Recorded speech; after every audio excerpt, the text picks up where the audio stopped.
வணக்கம். பரபரப்பு மீடியா செய்திகளுக்காக நான் நிரோஷன்.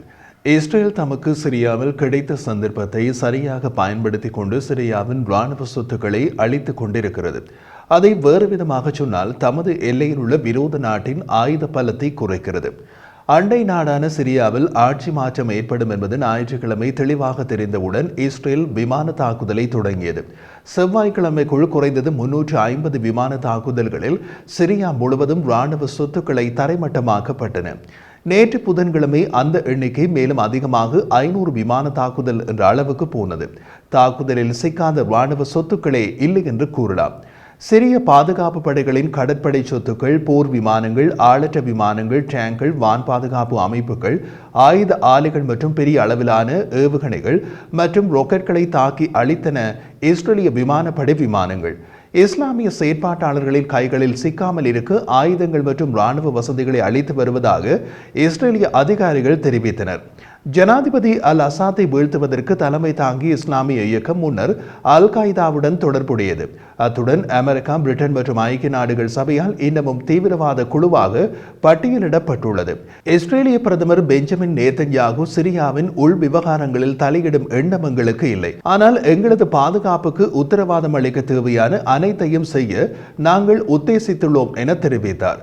இஸ்ரேலிய விமானப்படை விமானங்கள் சிரிய அரசின் இராணுவ சொத்துக்களை அழித்ததுடன் நின்றுவிடவில்லை. சிரியாவில் ஈரான் மற்றும் ஹெஸ்போல்லாவுக்கு சொந்தமான ஆயுத கிடங்குகள் உட்பட இராணுவ சொத்துக்களையும் சந்தடி சாக்கில் அளித்தது. இந்த வாரம் நடந்த மிகப்பெரிய அளவிலான விமான குண்டுவீச்சுகள் சிரியாவின் இராணுவ திறன்களுக்கு மிகவும் விரிவான மற்றும் பேரழிவை ஏற்படுத்தியதாக ஆய்வாளர்கள் தெரிவித்தனர். லெபனானில் உள்ள ஹெஸ்போல்லாவுக்கு ஆயுதங்களை கொண்டு செல்ல ஈரான் பயன்படுத்திய சிரியாவின் உட்கட்டமைப்புகள் முழுமையாக அளிக்கப்பட்டன. அதன் மூலம் இஸ்ரேல் தமது மற்றொரு எல்லையில் உள்ள மற்றொரு எதிரி நாட்டின் ஆயுத பலத்தையும் குறைத்தது. சிரியாவில் புதிதாக ஏற்பட்டுள்ள இஸ்லாமிய சன்னி மதப்பிரிவு இயக்கத்தின் ஆட்சி ஷியா மதப்பிரிவு ஈரான் மற்றும் ஹெஸ்போல்லாவின் ஆயுத பாணியை இனி சிரியாவில் சாத்தியமற்றதாக செய்துவிட்டது. மேலும் ஈரான் தனது சொந்த இராணுவ நோக்கங்களுக்காக சிரிய பிரதேசத்தை மீண்டும் பயன்படுத்துவதை தடுக்குமாறு பிரதமர் நேதன்யாகு நாட்டின் சிரியாவின் எதிர்கால தலைவர்களை எச்சரித்தார். ஆனால் சிரியாவில் இத்தகைய குழப்பமான தருணத்தில் சிரியா மீதான தீவிர விமான தாக்குதல் சர்வதேச சமூகத்தில் சிலரிடையே எச்சரிக்கையை எழுப்பியது.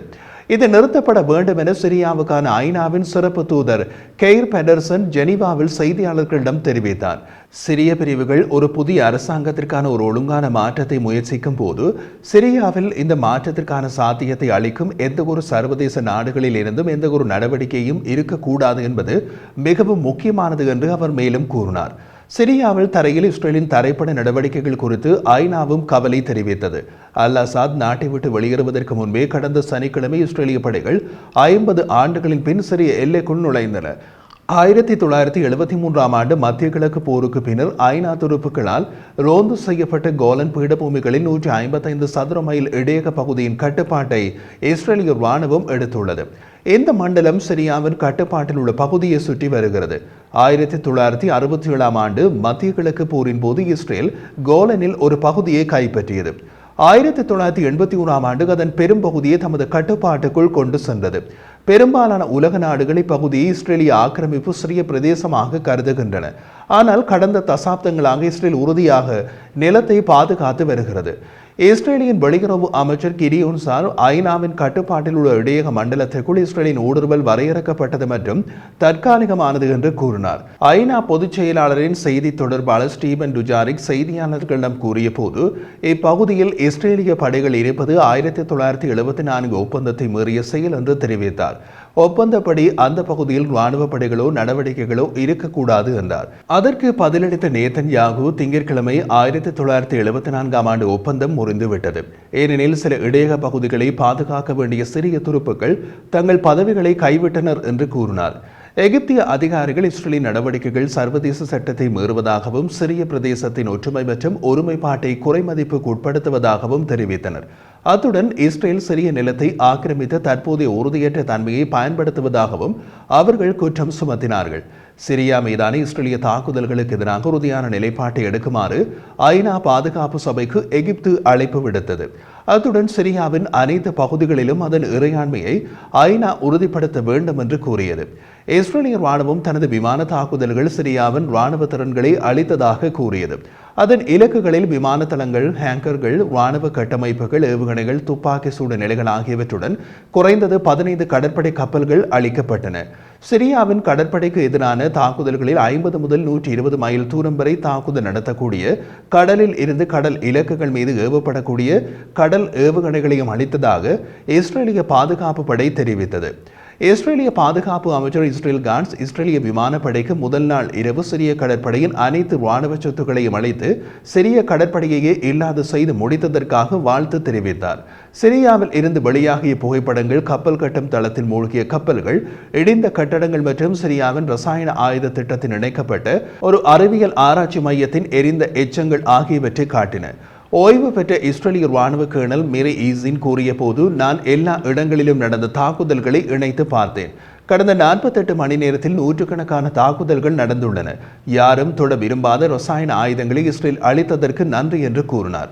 அல்-அசாத்தின் கீழ் சிரிய அரசாங்கம் 13 ஆண்டுகால உள்நாட்டு போரின் போது சிரிய பொதுமக்களுக்கு எதிராக ரசாயன ஆயுதங்களை பல முறை பயன்படுத்தியது.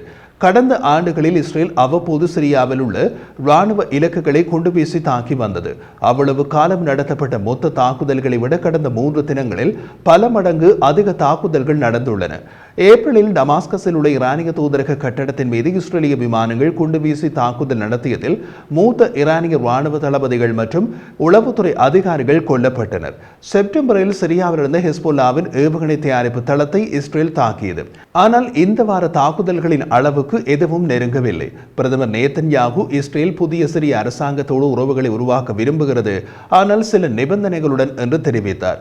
சிரியாவின் புதிய ஆட்சி ஈரானை சிரியாவில் மீண்டும் நிலைநிறுத்த அனுமதித்தால், அல்லது ஈரானிய ஆயுதங்களை அல்லது வேறு ஏதேனும் ஆயுதங்களை ஹெஸ்போல்லாவுக்கு கொடுக்க அனுமதித்தால், அல்லது எங்களை தாக்கினால் நாங்கள் வலுக்கட்டாயமாக பதிலடி கொடுப்போம் என்றும் அவர் எச்சரித்தார்.